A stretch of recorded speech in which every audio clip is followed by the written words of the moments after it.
Welcome, everyone. My name is Eloisa Ramos, and I'm here with my daughter, Sonia, and my Hi. friend, Connie. Hey, Connie. And we are working on the study of a text of A Course in Miracles. And we are beginning now with Chapter 9, The Acceptance of the Atonement. Let's see. And the first section is the acceptance of reality. Um, Okay, I was just noticing the different titles in that chapter. So it uses the word acceptance of reality, answer to prayer, the correction of error, Holy Spirit plan for forgiveness, unhealed healer, acceptance of your brother, two evaluations, grandeur versus grandiosity. Okay, I just wanted to kind of get an overview. Okay, the acceptance of reality.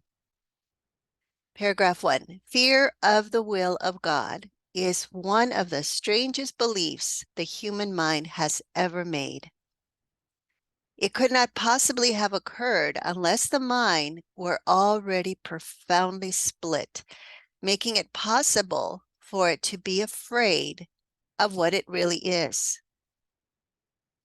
Reality cannot, quote unquote, threaten anything except illusions, since reality can only uphold truth. The very fact that the will of God, which is what you are, is perceived as fearful, demonstrates that you are afraid of what you are.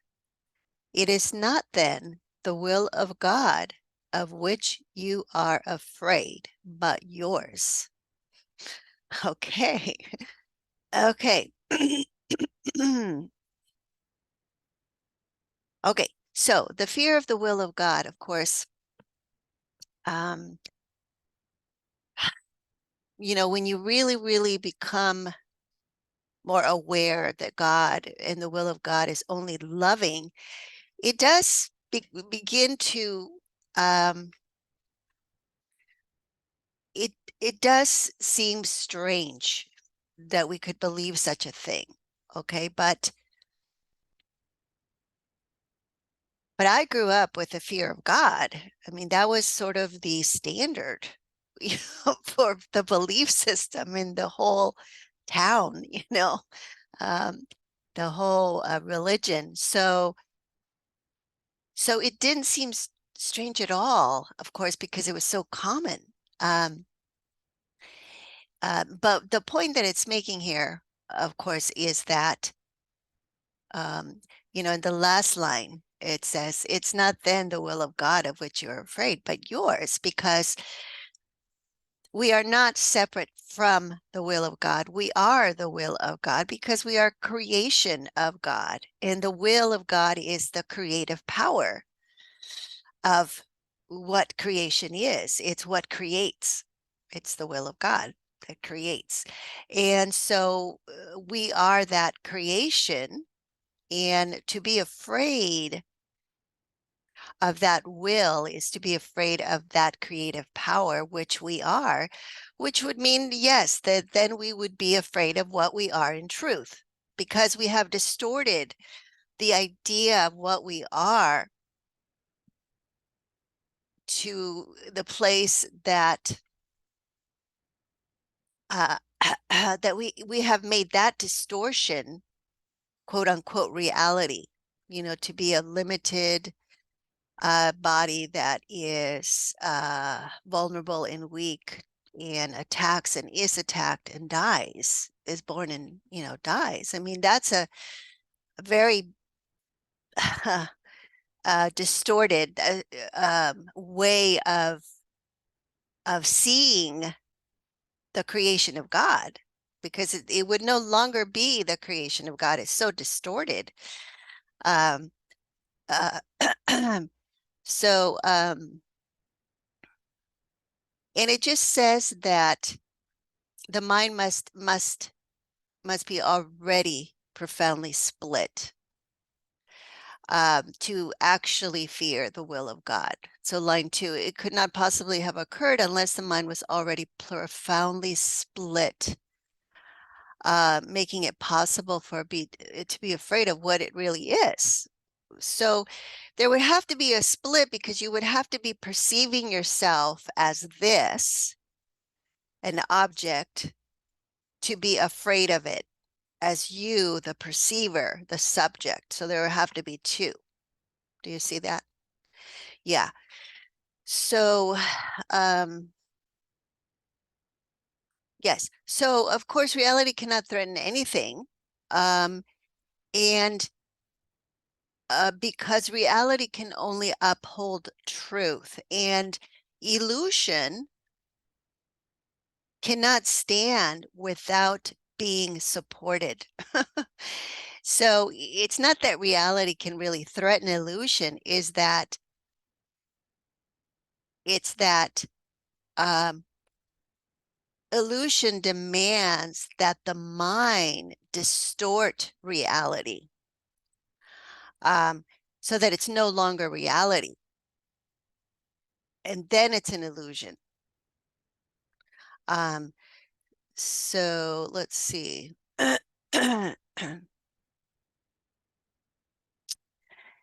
So I think what it is that we have for so long believed we are this little thing here, that now we have forgotten what we really are. And now that seems to be the strange thing. And that's why we would be afraid of it, because it's kind of the unknown now. Instead of, that's why it's turned around, because the knowledge of what we are is what is reality and knowledge. But we've turned it upside down. So now what we are not is what we are used to, and believe that to be reality. So now we are afraid of of knowledge because we perceive it as the unknown. Yeah. Okay. So, all right. Anything more there? No. Okay. Number 2. Your will is not the ego's, and that is why the ego is against you. What seems to be the fear of God is really the fear of your own reality. It is impossible to learn anything consistently in a state of panic. If the purpose of this course is to help you remember what you are, and if you believe that what you are is fearful, then it must follow that you will not learn this course. Yet the reason for this course is that you do not know what you are. Mhm.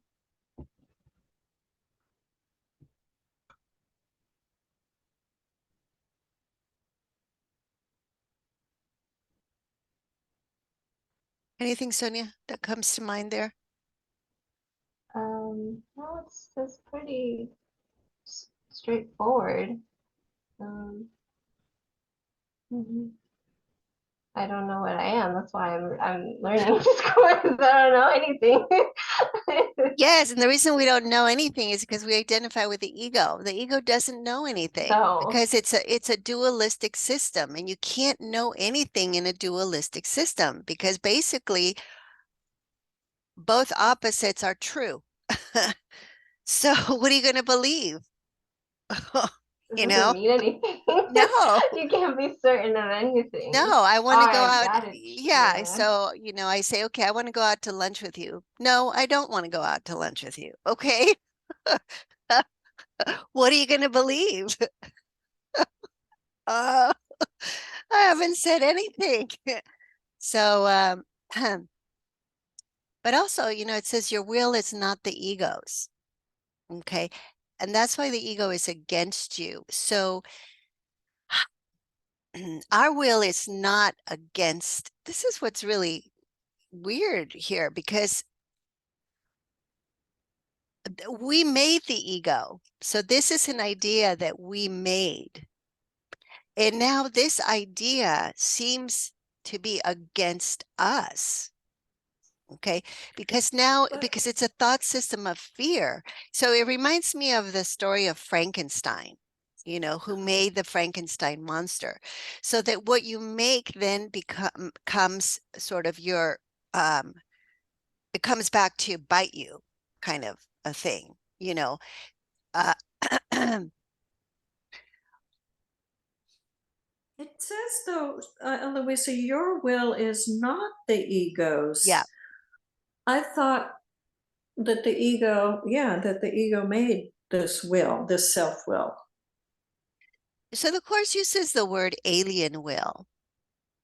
So you could think of the ego as an alien will who believes it is in opposition to its maker, right? Because that's the belief in sin, that we can attack God, we can usurp the power of God. Yeah. But, the paragraph right before was talking about how the will of God is basically the same as our will. Okay. And our will, which is the will of God, is not the ego. So the ego is what stands for opposition to the will of God. In other words, opposition to our highest good.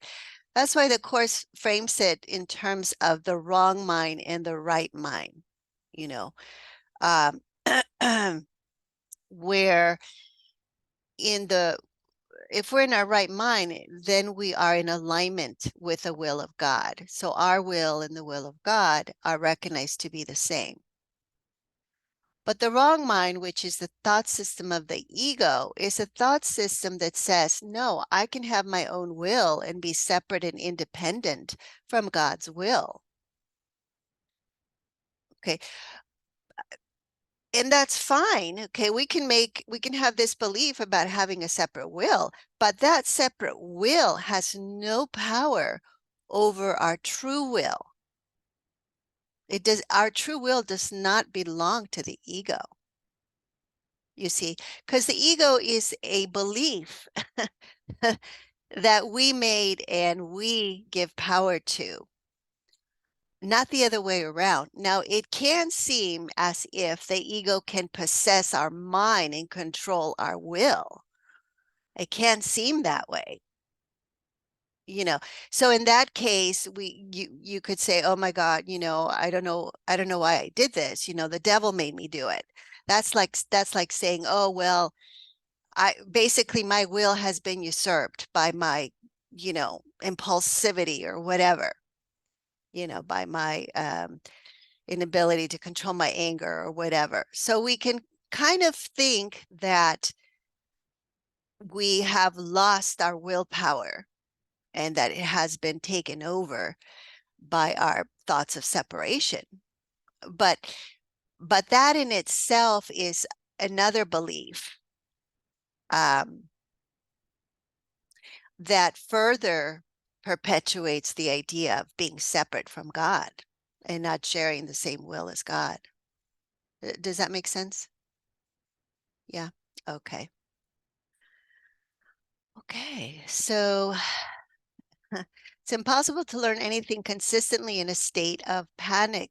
So, yeah, so the fear of God is really being in a state of panic because what it says is that we believe we are guilty, having attacked God, having sinned against God, having offended God, and therefore, God's seeking retaliation in some form.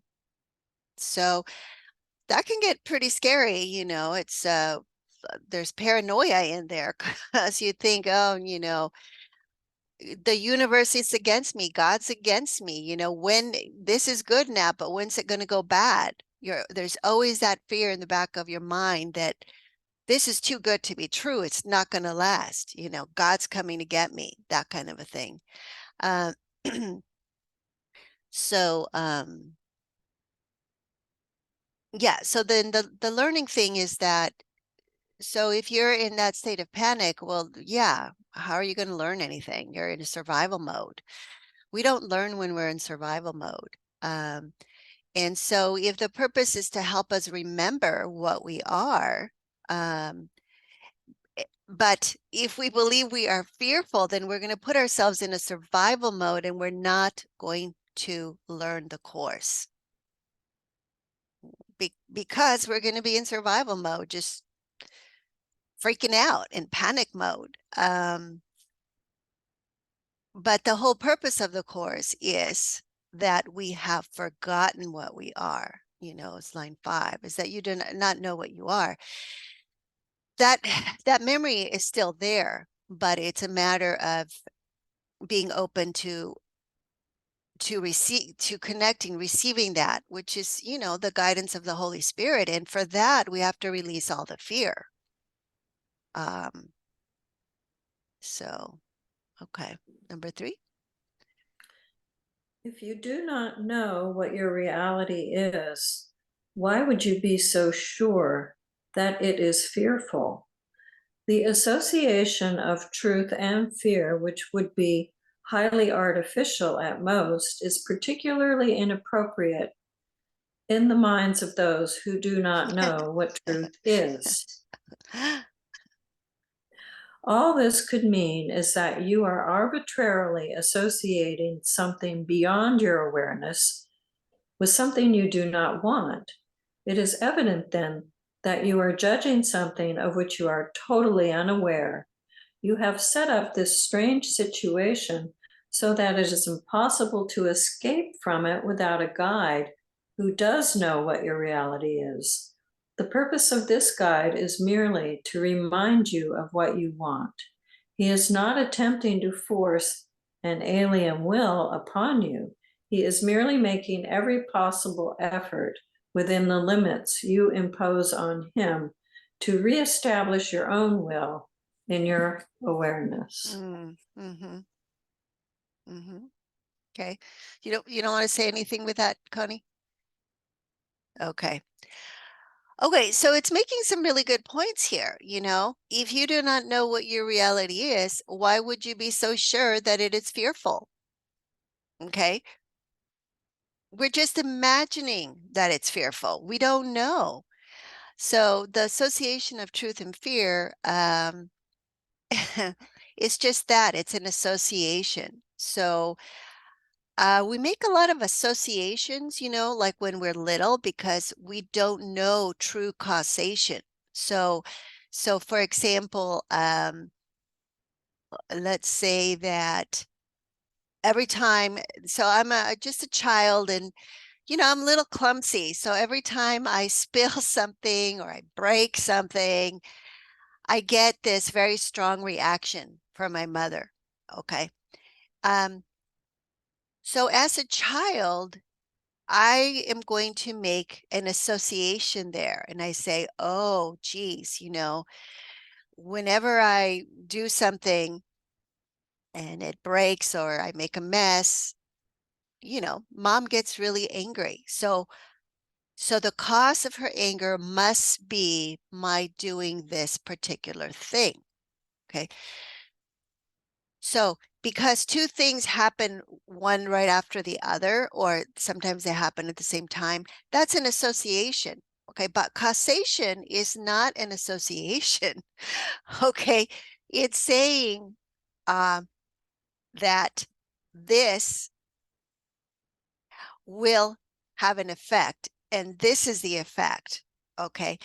And therefore, this tiny little child who accidentally does things has now become more powerful than their caregiver and their maker, because they've just caused this great upset, which is an analogy to saying that I have offended God, and God is all powerful and I am powerless. So the powerless has just made itself more powerful than God.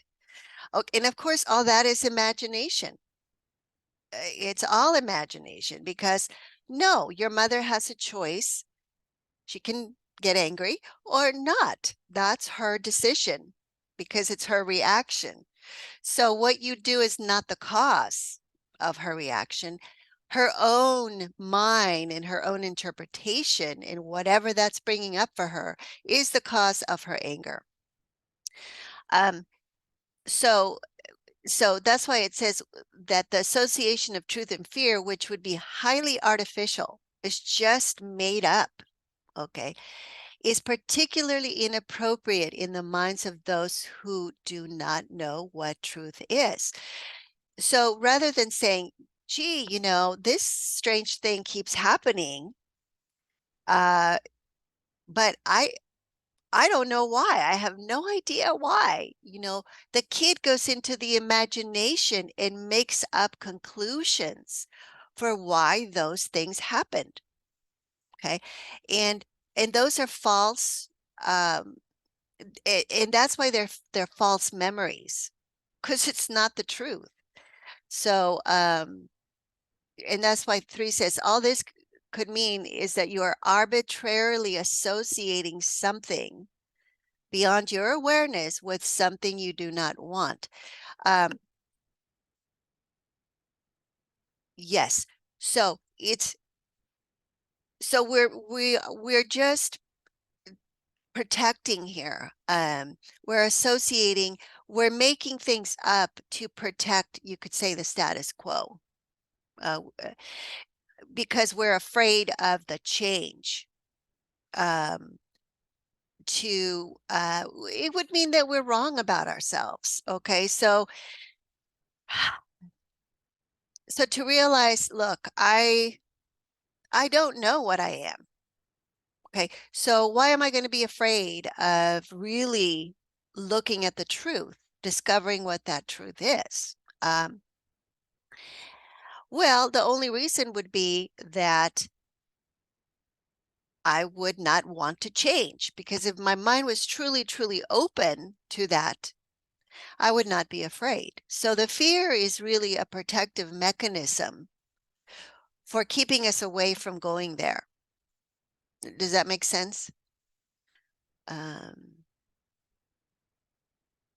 Yeah, and that's why we need the guide, because we have set it up that way. That's what line 5 says. You have set up this strange situation so that it's impossible to escape from it without the guide who does know what your reality is. And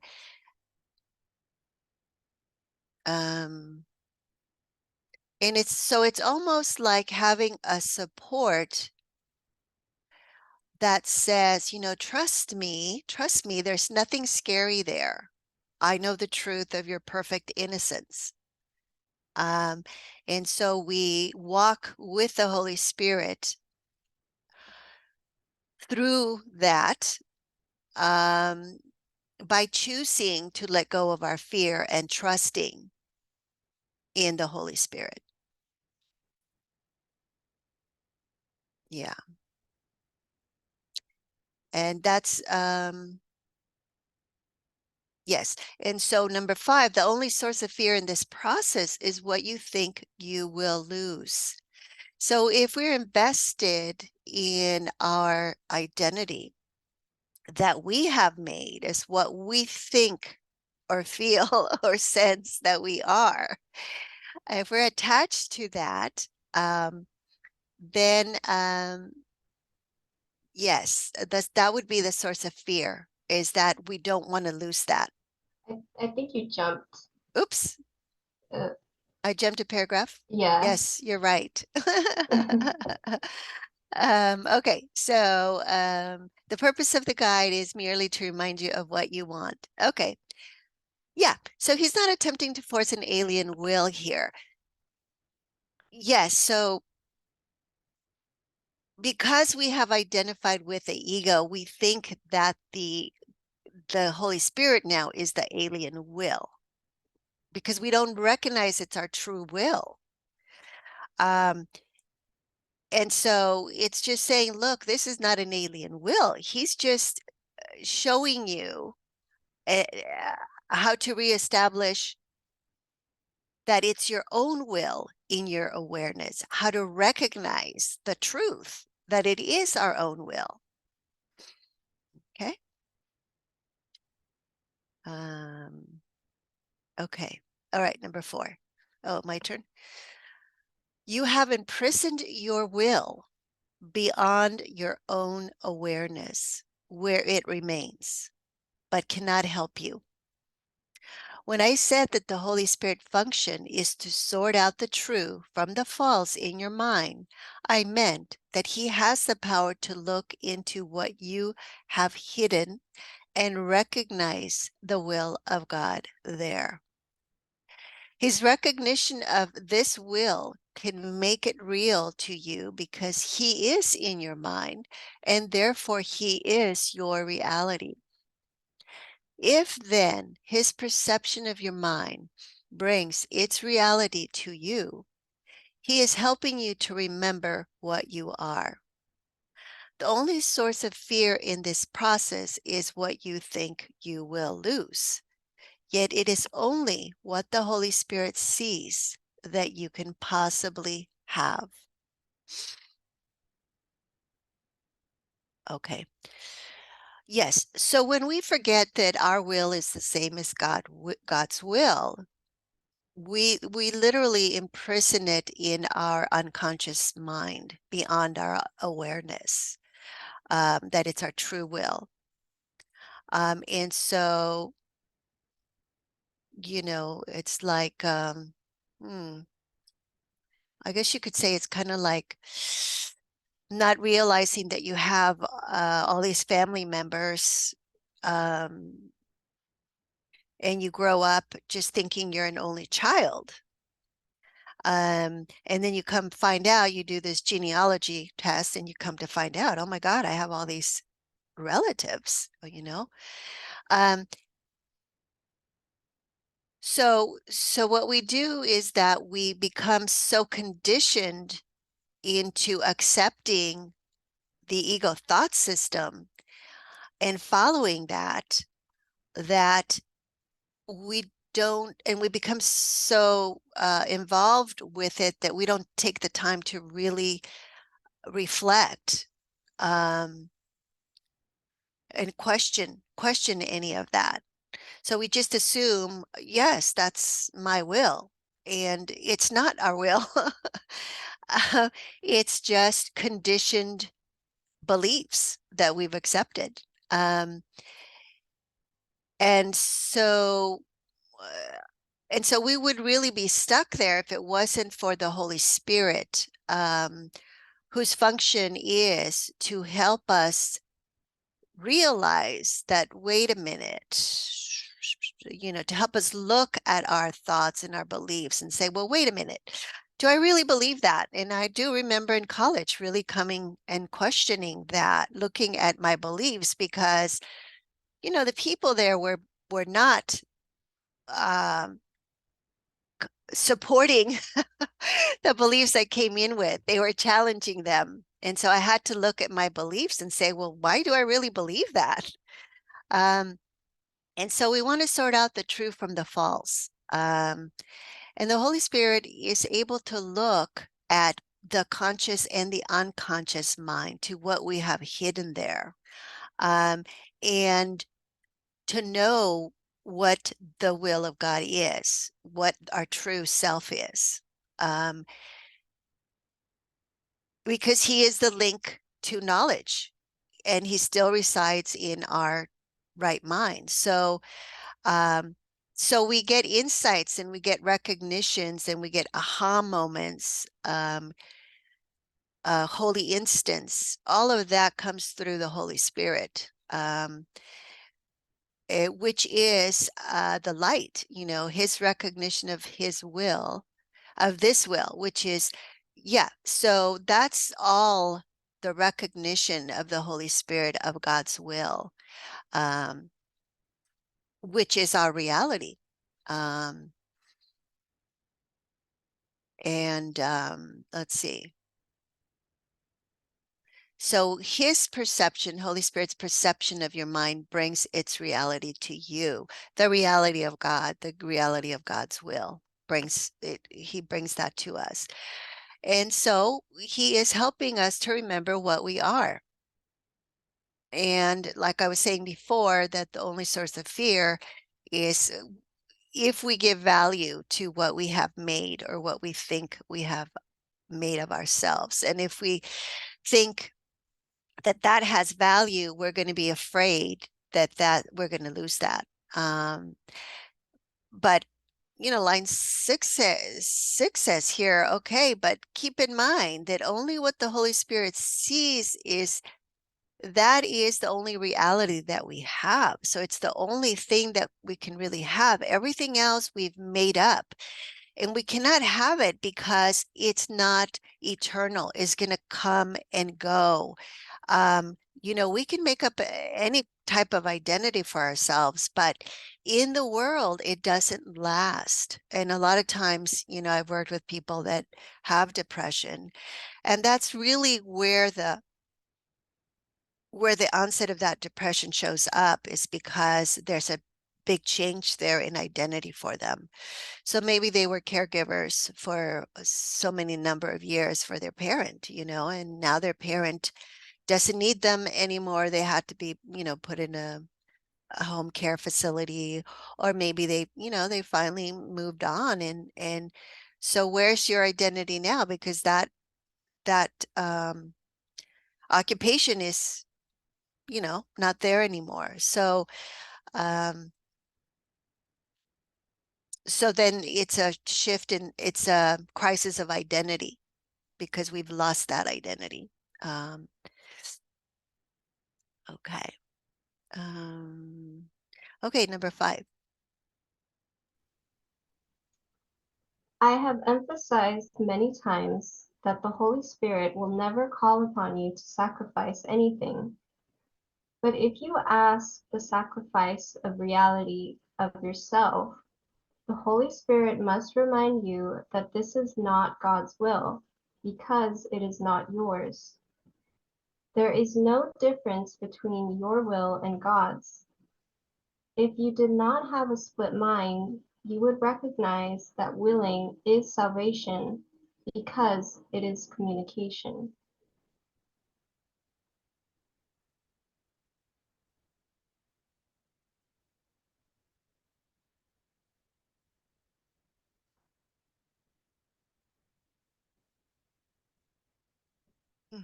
Anything, Sonia?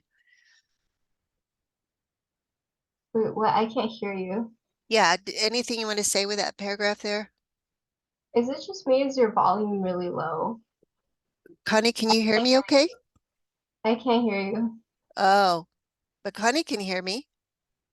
So, Oh, I think it's just skip me. I can't hear. oh, okay.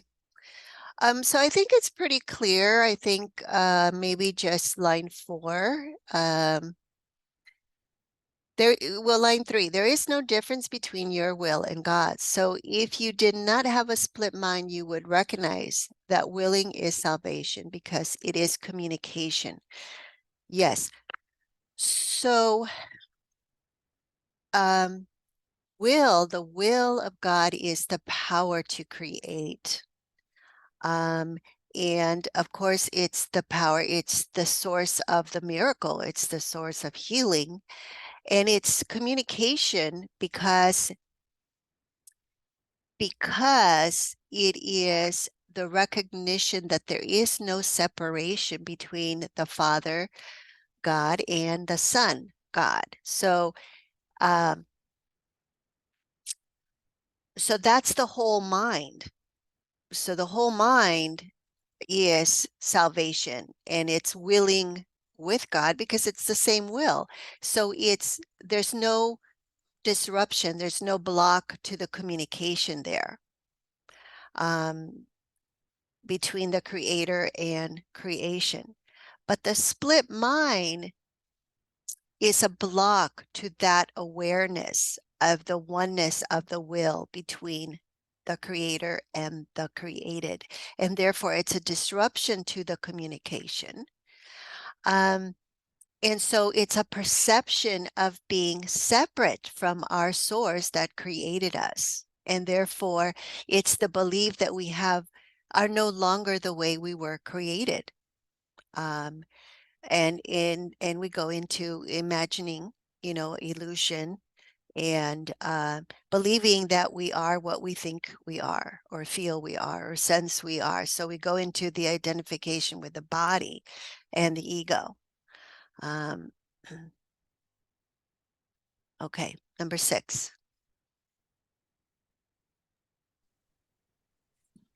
It is impossible to communicate in alien tongues. You and your creator can communicate through creation because that and only that is your joint will. A divided mind cannot communicate because it speaks for different things to the same mind.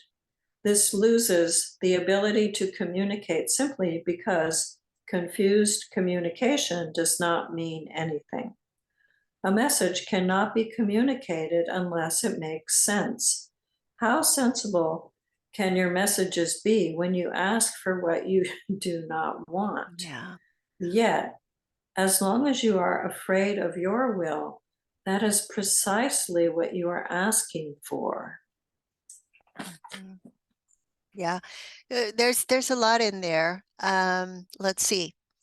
Okay, so line one is pretty clear, right? It's impossible to communicate in alien tongues. I mean, we've traveled to different countries, and they speak different languages, and you're not going to communicate because it's a different language unless you can get a translator, or pick up some of the language, some of the meaning for the words that you're hearing. So so uh, so you could say that the Holy Spirit has one one language and the ego has another language. Okay. And they're not speaking the same language here, uh, because they're pointing to opposite directions with what they say. Um, and um, and let's see. And unless our thoughts are in alignment with the thoughts of God, which is what the Holy Spirit um, represents, there's going to be miscommunication there, because because we're listening to um, another language, another speaker that's saying to us the opposite thing.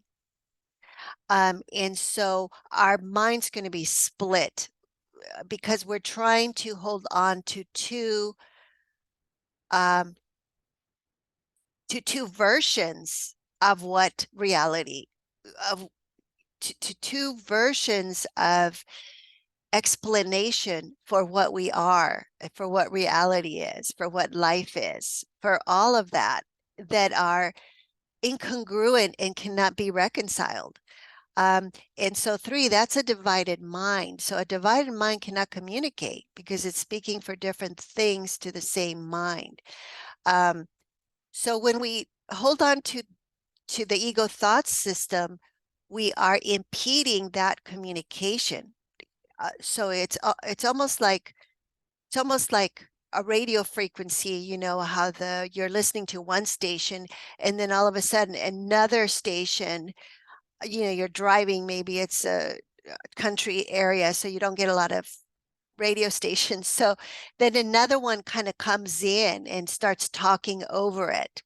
So that's kind of like the ego, it just comes in and it's really loud, and now you can't quite make out what's going on because it's so garbled and confused.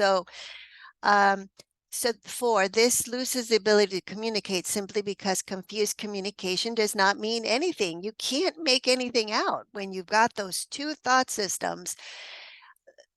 You know, in in practical terms, you could say that it's a little bit like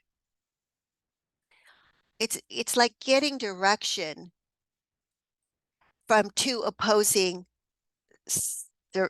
places. So you, on the one hand, you're like you're trying to make a decision, and you're like, oh yes, I really want this. Okay, but but that's not really in my highest good. I know that. Okay, but I really want it. Okay, but it's not in my highest good. So I know that I really shouldn't, go there, but I really want to go there. Okay, so I go there. Okay, because I'm not listening to what is really in my highest good. That's the Holy Spirit. And then later, I'm like, darn it, I knew I shouldn't have gone there, but I did anyway. So, um, so I mean, that's sort of how it shows up, this garbled communication. And the only reason why we keep going there is because we're giving value to it. So until we really look and recognize there's no true value there, it's going to have that pull on us. Um, so let's see. Yes, and so that's what happens. Number 6 is, how sensible can your messages be when you ask for what you do not want? So because what's in our highest good is what we really want. Okay, but we get pulled this way. Okay, and it's not what we really want. So it's really what we don't want. But there's all this pressure and there's all this, let's see, there's attraction to it. And so we go there, even though later we're like, oh my gosh, I just forgot that that wasn't what I really wanted. So in that moment, I got swayed and went there. But looking back, I made the wrong decision. So, and that's 7. It's saying that, we're not listening to the Holy Spirit here because we are afraid of our will. Yet, as long as you are afraid of your will, that is precisely what you are asking for. So you could say that when we get what we don't want, we are really asking for that because we are afraid of our own will. Does that make sense? Yeah.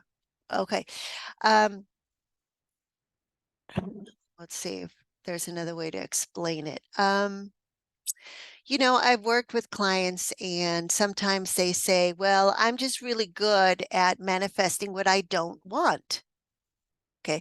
And I'm saying, okay, but there's a part of you that must want it. How else could you have manifested it? So that's basically what this is saying here. Okay, that as long as we're afraid of our will, we're going to decide for the ego and we're going to take directions from the ego and we're going to end up where we don't want. Okay, because we're learning that that is not in our best interest and we're learning to give value to what is in our highest good. And so it's this process of having to be disappointed because doggone it, that's not what I wanted. Here I am. I just, this is yes, but I don't want this. Okay, well, I must have made the wrong decision. I chose the ego. And that's a learning process. It's feedback so that we can, next time we remember, wait a minute, I remember last time not listening to the Holy Spirit and regretting it. So I'm going to listen to the Holy Spirit this time. And so it's about learning to not be afraid of that will. Okay, number 7. I have a question there. I'm just thinking that was really helpful. So let's say, okay.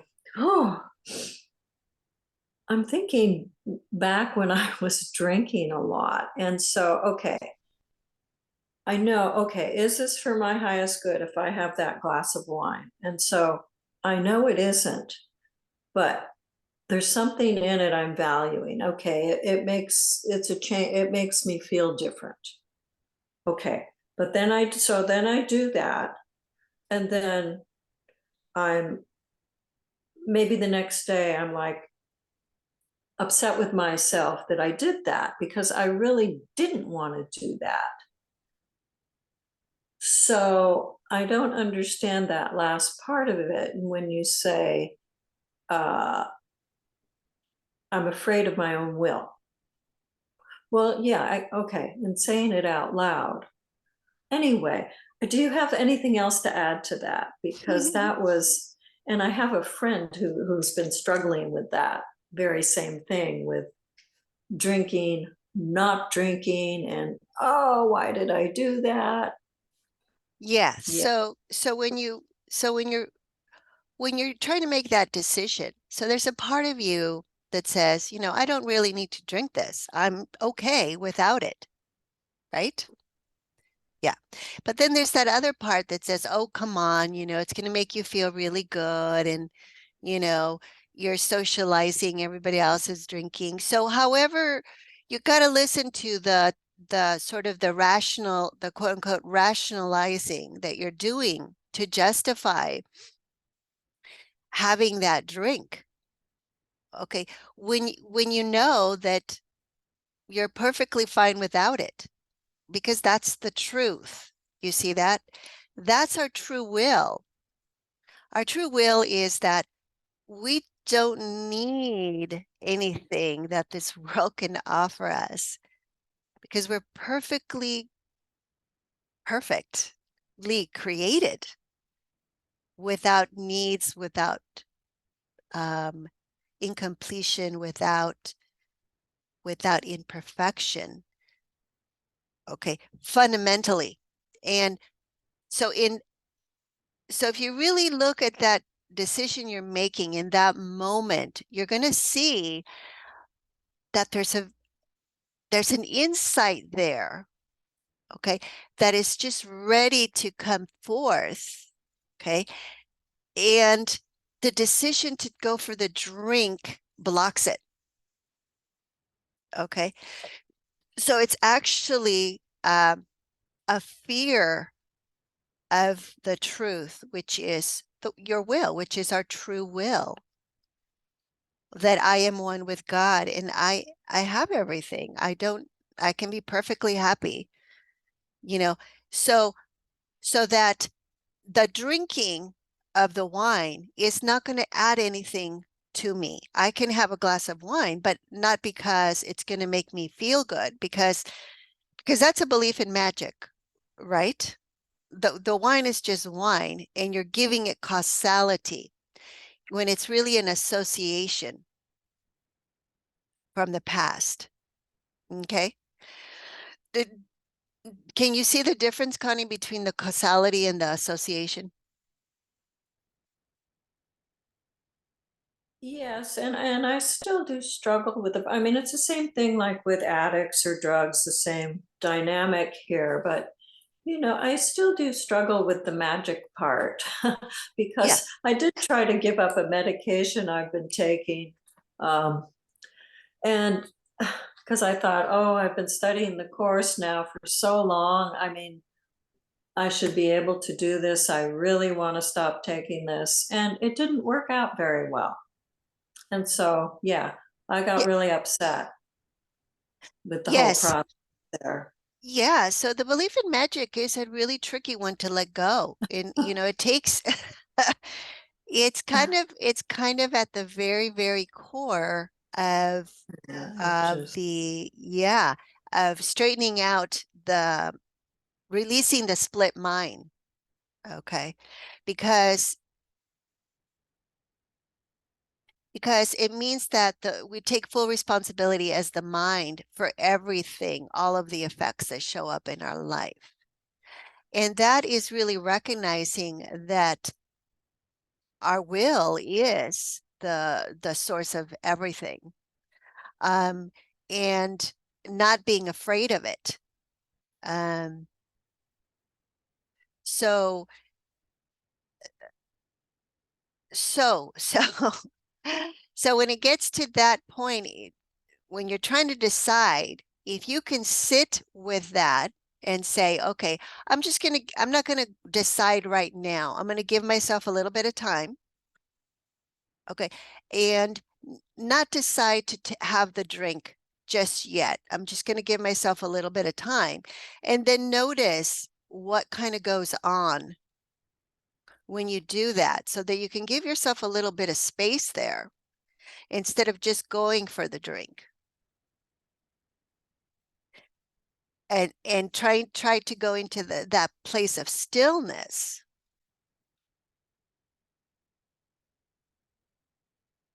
And see what happens. Because you want to be able to connect with that the part of your mind that knows, I don't need to have this glass of wine. I can be perfectly okay without it. Right? Yeah. So you want to be able to sit in that space and not be afraid of that space. Yeah. Mm-hmm.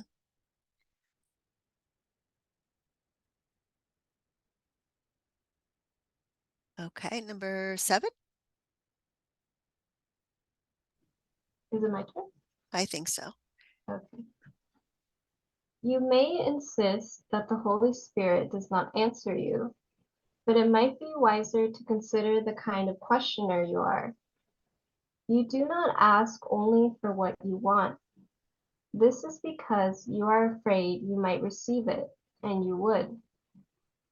That is why you persist in asking the teacher who could not possibly give you what you want. Of him, you can never learn what it is, and this gives you the illusion of safety. Yet you cannot be safe from truth, but only in truth. Reality is the only safety. Your will is your salvation because it is the same as God's. The separation is nothing more than the belief that it is different.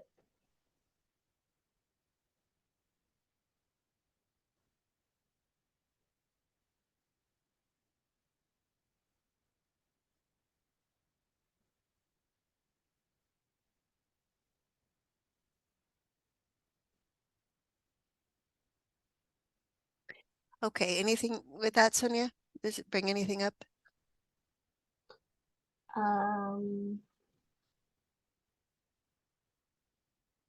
No, I'll just let you go ahead.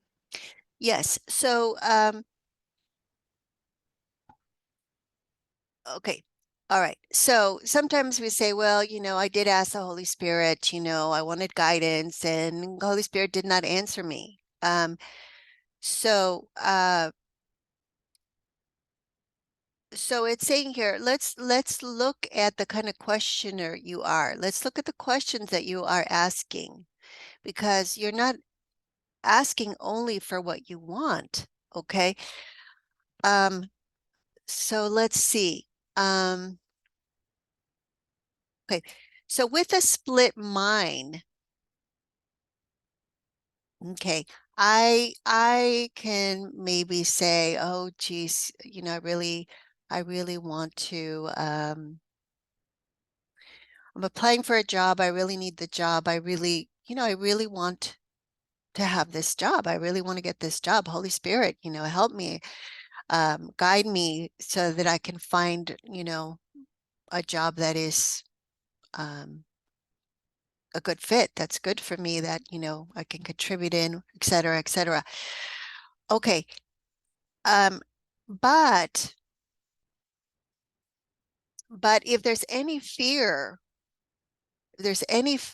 around what I'm asking for, okay, that fear means that my mind is split. And I'm going to be afraid of actually having a job that is really good for me, because there's a part of me that maybe believes that I am undeserving of good things. I've done terrible things in the past, and, I basically need to be punished. Now, all of that is unconscious, okay? But if there's fear there, then there's stuff like that hiding in there. And and those beliefs are going to also be uh you know in there it's influencing the outcome here, because it's I'm saying I really don't want this. This is too good for me. It's too good to be true. I'm undeserving of it. So that's why it's saying here, you do not ask only for what you want. It's because our mind is split. And it's a good thing it's a good idea to remember that if there's any fear, it's not the decisions that we make when there's fear are not going to be only what we want. So it's better off to give yourself time, release the fear, and then make the decision. Let's see. Yes, so you do not ask only for what you want. 3, this is because you are afraid you might receive it, and you would. Yes. And it's true. So the bottom line is that we want to be right about ourself, the misperceptions that we have about ourselves, rather than be wrong and be happy, because that's the will of God. It's for our perfect happiness. And as long as we believe that we are undeserving of that, we're going to believe that we are in some way guilty and therefore do not deserve good things. And we sabotage the thing. And that's 4. That's why you persist in asking the teacher, who could not possibly give you what you want. So that's the ego. So of him you can never learn what it is, okay? Because the ego doesn't know anything. It cannot tell us what we really want, okay? And so this gives you the illusion of safety, meaning that it keeps us safe from the fear of our true will, which is completely loving. So it holds on to the misperception of the separation of our will from the will of God, because we're afraid of the will of God, which is really our will. But like it says here, you cannot be safe from truth, but only in truth.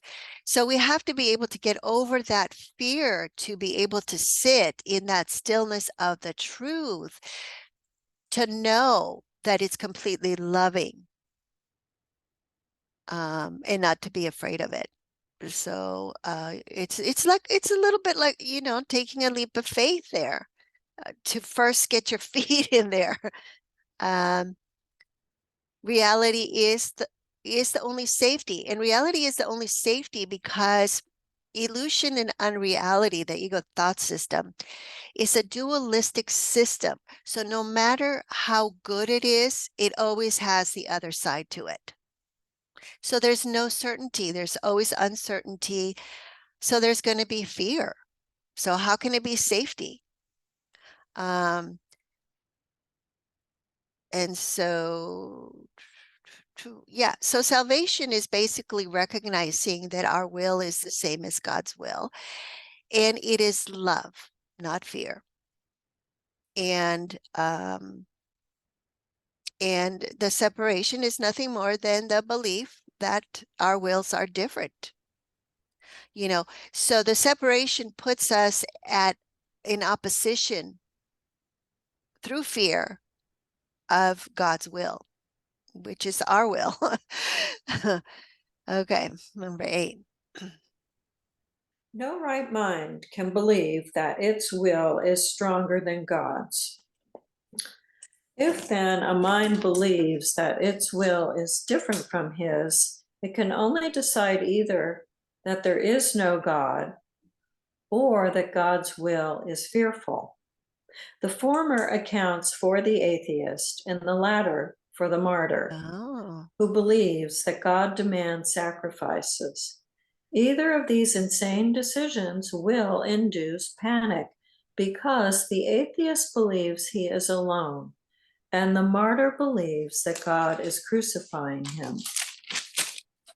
Yet no one really wants either abandonment or retaliation, even though many may seek both.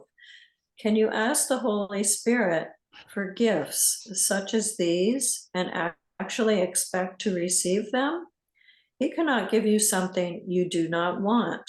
When you ask the universal giver for what you do not want, you are asking for what cannot be given because it was never created. It was never created because it was never your will for you. Oh, okay. All right. So, okay. No right mind can believe that its will is stronger than God's. And we believe that when we believe that we can attack God, okay, that we can offend God, that we can sin against God, because obviously our will would be in opposition to God's will. And if we were able to attack God, that would make us stronger. Okay. So if a mind then believes that its will is different, then it can either decide, it's either going to decide one of two things. And that's going to account for the atheist and the martyr. And I would say that I grew up with the belief that in the latter, the martyr. And yeah, that definitely that God demands sacrifice. So, but they're both insane decisions because they both induce panic. Yeah. I mean, the atheist believes he is alone, and a lot of people really struggle with that, feeling alone, because there's no one there. So they really cannot rely on a God that is present, so that whether they are with others or by themselves, that presence tells them they're never alone. God is always with them. And then the martyr, of course, believes that God is crucifying him. So that would be pretty terrifying. That would be, so either it's a belief in abandonment, God has abandoned me, I am all alone, or I better watch out because God is coming to get me. So they're both terrifying. So, and of course, these beliefs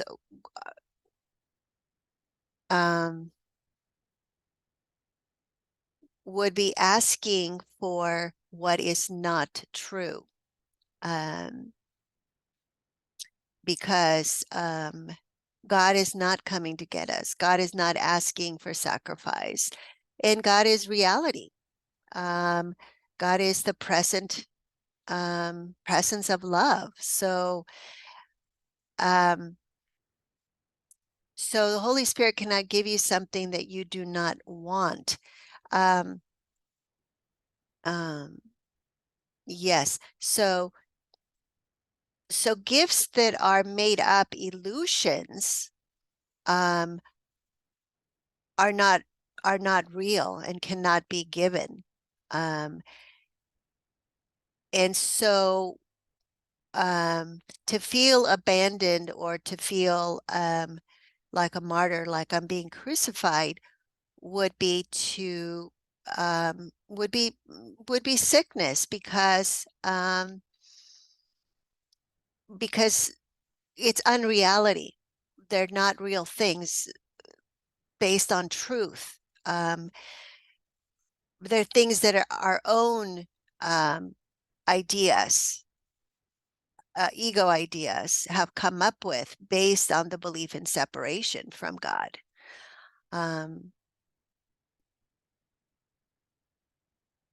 Yeah, and so that's not our true will. So the ego thought system is not based on our true will. It's based on a separated idea of a will that could be, greater than God, that could attack God, that could sin against God, or that could leave God and, not be in heaven with God, be abandoned by God. Those kind of ideas. So, okay, number 9.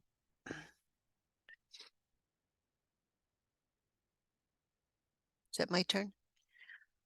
Ultimately, everyone must remember the will of God because ultimately everyone must recognize himself. This recognition is the recognition that his will and God's are one. In the presence of truth, there are no unbelievers and no sacrifices. In the security of reality, fear is totally meaningless. To deny what is can only seem to be fearful. Fear cannot be real without a cause, and God is the only cause. God is love, and you do want him. This is your will. Ask for this, and you will be answered, because you will be asking only for what belongs to you. Yes. So, when we ask the Holy Spirit, like, what kind of day do I want to have? Well, I want to have a day of joining, of love, of gratitude, of experiencing, a holy instant. So these are things that are real and that the Holy Spirit can give us. Um, um, but the other ideas are not real, and therefore would bring on fearful experiences. Let's see. Because we are believing that God is fear rather than love. And that's what the power of our belief would do. It would make up illusions that are not real in truth, but we experience as an illusion in a world of illusion, as a dream of fear. So,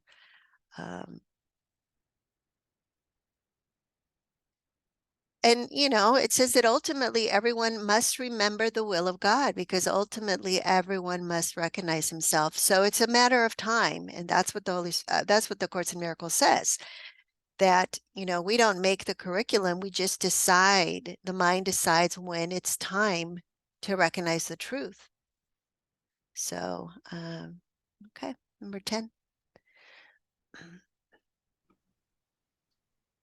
When you ask the Holy Spirit for what would hurt you, he cannot answer because nothing can hurt you. And so you are asking for nothing.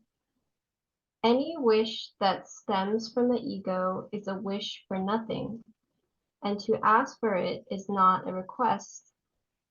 It is merely a denial in the form of a request. The Holy Spirit is not concerned with form, being aware only of meaning. The ego cannot ask the Holy Spirit for anything because there is a complete communication failure between them. Yet you can ask for everything of the Holy Spirit because your requests to him are real, being of your right mind. Would the Holy Spirit deny the will of God? And could he fail to recognize it in his Son?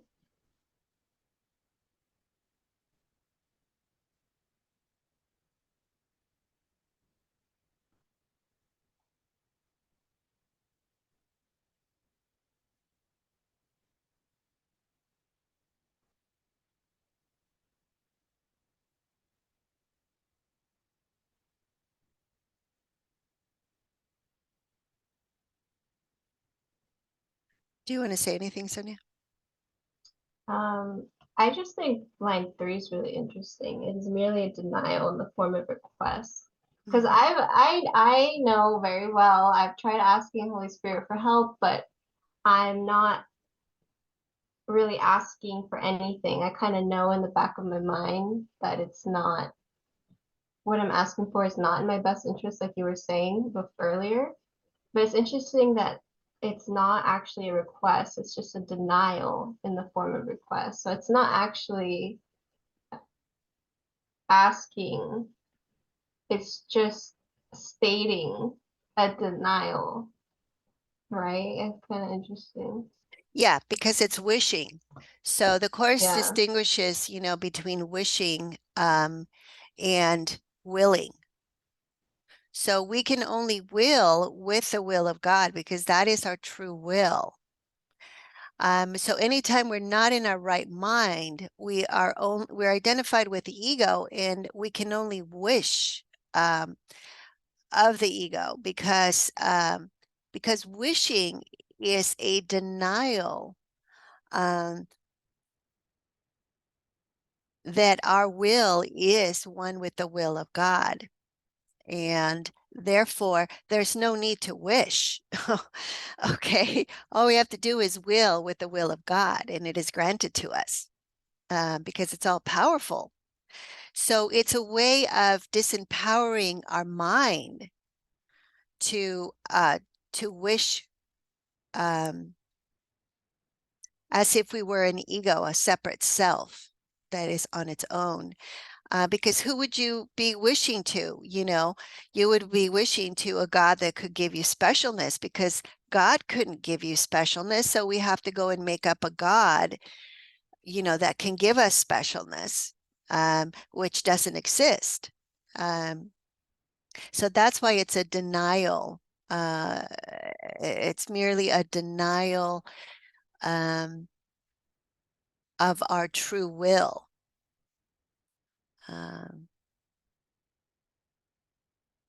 So let's see. And it's probably something to do with form too, because the Holy Spirit is not concerned with form. So, if I ask the Holy Spirit, oh, I really want a brand new car, that would be a form. Holy Spirit's not going to give me a form because the Holy Spirit's really, it's being aware only of meaning. So, so the meaning would be, let's see,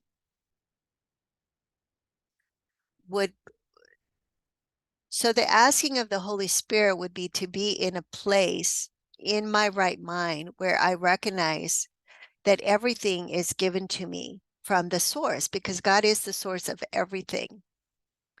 And so to do the will of God, I would be provided with transportation if I need transportation. I don't have to worry about having a car or not having a car. The will of God is going to provide for everything. So let's see. So it's a very different state. One is of receiving and being grateful for receiving and knowing that I am safe and taken care of and provided for. And the other one is, well, I'm on my own, and I just hope and wish things are going to work out the way I planned, and I'm going to make sure that I'm going to double check and all of that. So it's a very different place.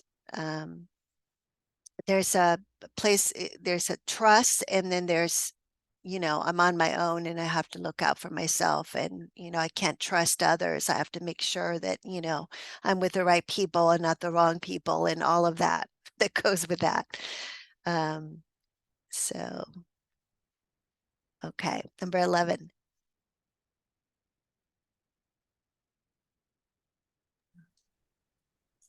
You do not recognize the enormous waste of energy you expend in denying truth.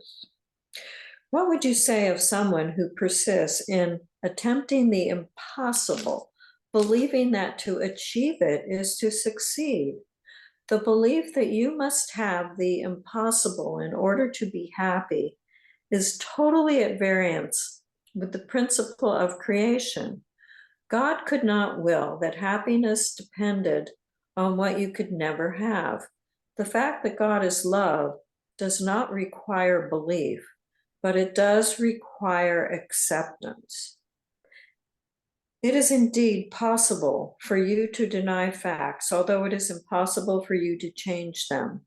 If you hold your hands over your eyes, you will not see, because you are interfering with the laws of seeing. If you deny love, you will not know it, because your cooperation is the law of its being. You cannot change laws you did not make, and the laws of happiness were created for you, not by you.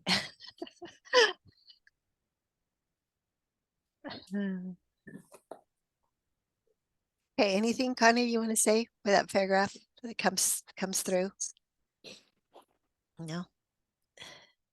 Okay, so the last line is very straightforward, okay? You cannot change laws you did not make. The laws of happiness were created for you, not by you. And I think that for some reason, you know, believing that we are in the world as a separate self means that we are in charge of our happiness, or we make someone else responsible for our happiness. You know, we'll you know, we'll have a little special relationship going, and you make me happy and I make you happy, you know, like good luck, okay? But so it's very, very clear here that happiness was created for us. There's nothing that we need to do.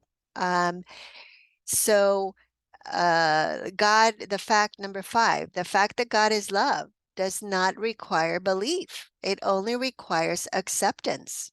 Okay. And it's true, we don't have to accept that. Okay.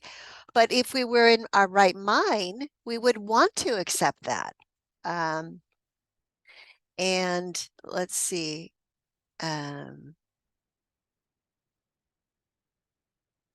Yes, the belief that you must, number 3, the belief that you must have the impossible in order to be happy, okay, means that we just set up ourselves to be unhappy. Okay, so we want to be right about being a separate self, and we would rather be unhappy than wrong. That's just how it is. Okay, we don't want to give up the belief that we are self-sufficient and can make ourselves what we are in this world and be happy that way. You know, if I accomplish my goals, I'm going to be happy. That's what I want to believe. And when it doesn't work out that way, I just try something different rather than recognizing that I'm not the I did not make happiness. I am not, I cannot, these are universal laws that have already been created. I don't change anything in truth with what I do here. I only, I can only use my experience here to recognize the truth or to deny the truth. That's basically it. And therefore, to experience happiness or to experience unhappiness, to live in love or to live in fear. That's the basic breakdown there. Okay, number 12. Do you have a question, Connie? Sorry, it's 12 o'clock and I do need Oh, to get yes. to an appointment. Darn, I'd like to Okay. finish.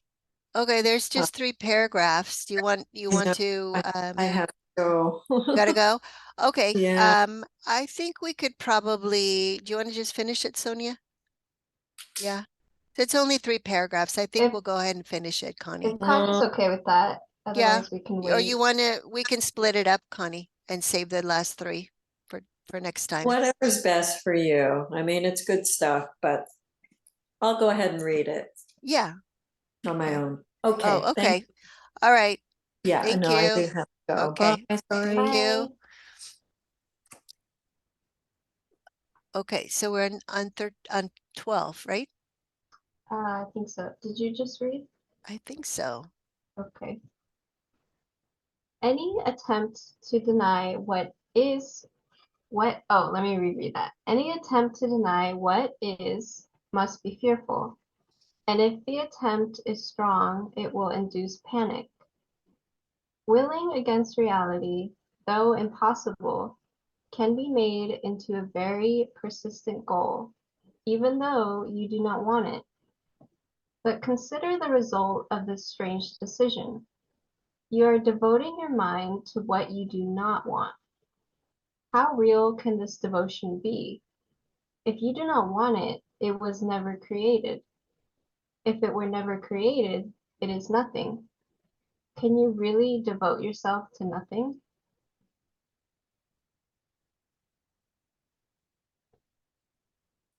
I'm wondering if in the first sentence, any attempt to deny what is must be fearful, and if the attempt is strong, it will induce panic. Is that where like the anxiety like comes in? Um, like Yes. people like, do you think that's what induces panic attacks? Like I know it's about like control, like loss of um, but that's also it's just another form of denial. I guess I just Yes. answered my own question there, It's right? another form of denial, and it has the powerlessness. So Mm-hmm. so why do we want to deny what is in the first place? Okay, it already is. Okay, so so in a way, it's already after the fact. So we've so what's shown up is not what we want. Okay, well, and so we want to say, okay, I'm not responsible for that. Hey, take that back. Okay, universe, you made it. Take it back. Well, no, it's over and done with. Um, so if we don't take responsibility, um, and we don't, if we're going to deny it, it's because we don't want to accept responsibility for making what we don't want. We want to say, oh, poor me, I have bad luck, or things just don't go my way. So we have a story that goes along with the idea that there's something wrong with what is, because I'm judging it that way. And but at the same time, I'm saying, well, I'm powerless. Look, I'm not getting what I want here. Someone else must be doing this to me. But at the same time, I'm saying, well, I'm judging this um, wrong, I'm judging it bad, or whatever. So I'm in a position that's above this, that's superior to this, because I can judge it.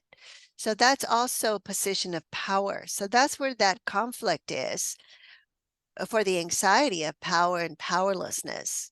Because on the one hand, I'm powerless. I just made what I don't want. But on the other hand, I'm above that and superior because I'm judging it as a judge that is high and mighty. Um, so, Mm-hmm. see, willing against reality, though impossible, can be made into a very persistent goal, even though you do not want it. So, so the only thing we can do with what is, okay, is forgive it, because if we're saying, okay, this is not what I wanted, it's not okay, well, if it's not what I wanted, then I decided with the wrong guide, with the wrong teacher. Okay, so the only thing I can do is really forgive it, forgive myself for having chosen the wrong teacher, because it's basically done. It's a done deal there. That's the effect. What I'm looking at is what showed up in my experience. Okay, now Now, when I judge what shows up in my experience, okay, I'm not actually seeing reality. And that's why I attempt to deny it, because I'm afraid of it. Okay. Not because it's actually fearful in and of itself, but because of how I am perceiving it. I'm perceiving it in a fearful way.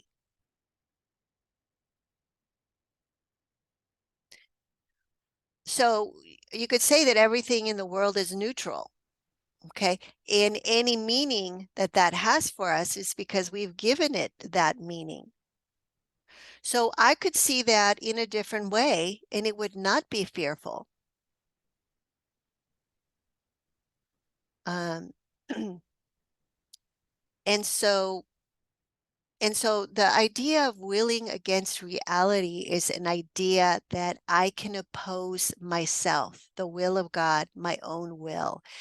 And so it's almost like and you see, it can be made into a very persistent goal. A lot of people have an identification with quote unquote being a rebel.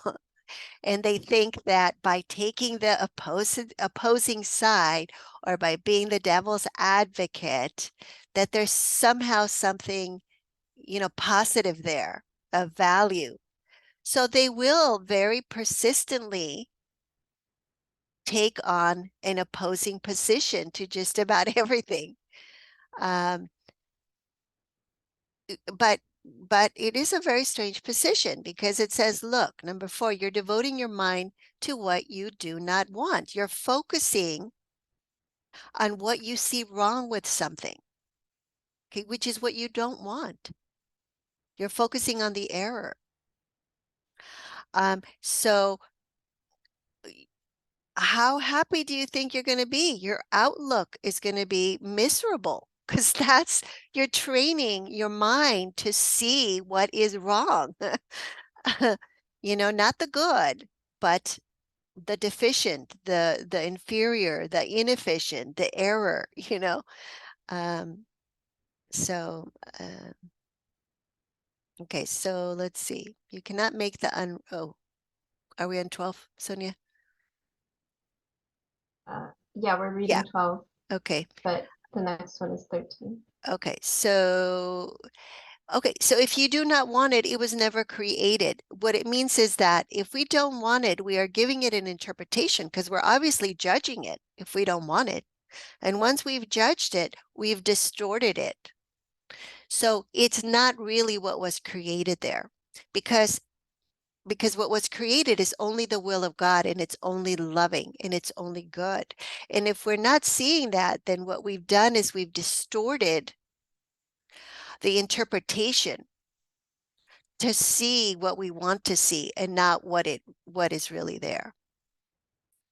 And therefore it's nothing. We're seeing illusions. Does that make sense? Yeah. Okay. 13. Yeah. Okay. So God, in his devotion to you, created you devoted to everything, and gave you what you are devoted to. Otherwise, you would not have been created perfect. Reality is everything, and you have everything because you are real. You cannot make the unreal, because the absence of reality is fearful, and fear cannot be created. As long as you believe that fear is possible, you will not create. Opposing orders of reality makes reality meaningless, and reality is meaning. Okay, so fear is not creative. Love is creative. So everything that is fearful in the world is made by the belief in separation, which is not a real cause. It has effects, but the effects are not real. That's why the miracle heals them, because they're illusions. So let's see.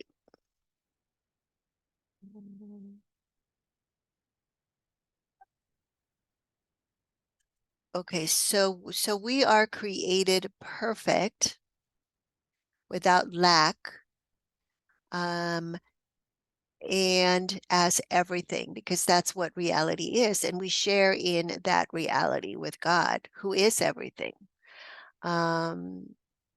So God, in his devotion to you, created you devoted to everything and gave you what you are devoted to. Let's see. So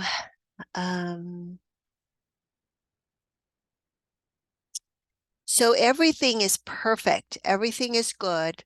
Everything that shows up in our life is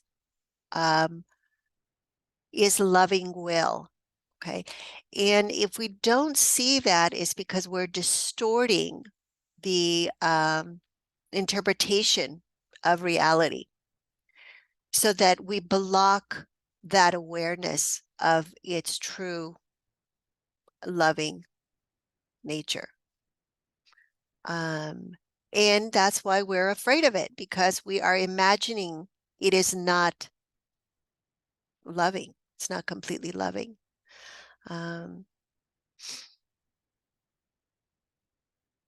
so we make fear real to ourselves instead, because but of course we make the unreal real, but not in truth, just by valuing it. So we block our co-creative capacity with God because we believe that fear is possible. So let's see, opposing orders of reality make reality meaningless. Yes, so to deny reality makes reality meaningless to us. And reality is what meaning is. So it just means that life is not going to be meaningful to us if we are stuck in fear. Okay, number 14. Remember then that God's will is already possible, and nothing else will ever be. This is the simple acceptance of reality, because only that is real. You cannot distort reality and know what it is. And if you do distort reality, you will experience anxiety, depression, and ultimately panic, because you are trying to make yourself unreal. When you feel these things, do not try to look beyond yourself.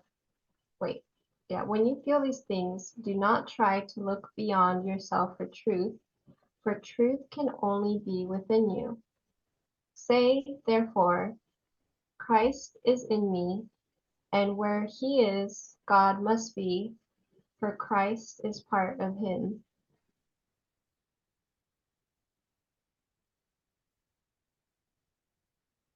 Mm-hmm. That's a really good thing to write down and like put on your on your Yeah, computer or something anytime. Yeah. yeah, Feel yeah, an exactly. experience. Yeah. It kind of reminds me of the introduction in the Course in Miracles where it says, nothing real can be threatened, nothing unreal exists. So it says, remember then that God's will is already possible and nothing else will ever be. So this is a simple acceptance of reality, because only that is real. So to distort reality is to judge it, to, let's see, and therefore to believe that it's fearful. So it's to deny the truth of a loving will. And that's why if we do distort reality, we will experience anxiety, depression, and ultimately panic because we are believing that there is no God or that God is fearful. And in believing that, we are saying the same thing about ourselves because we're not separate from the will of God. We are the will of God. So we would be trying to make ourselves unreal, you know. We would say, well, God doesn't exist. Okay, well, but God is my source. So then do I not exist? I don't exist then, right? Where did I go? I just made myself anonymous. Um, or I'm going to make myself into a martyr, like I was saying earlier, and and believe life to be suffering. Um, so I mean, I might as well be unreal because suffering is unhappiness. Um, it's the belief that I can be right and that God is wrong. Um, so yeah, do not try to look beyond yourself for truth when you feel these things. Christ is in me. Okay, and where he is, God must be, for Christ is part of him. Yes, so Christ is our one mind, our self as the creation of God. And that's what we are in truth. So God is with me. So Christ is in me, and so God must be there too in me, for Christ is a part of him. So I'm not separate. I'm not separate. So this is the reminder of the truth here for when we are experiencing anxiety, depression, and panic. Okay. All right. So anything else, Sonia, before we stop?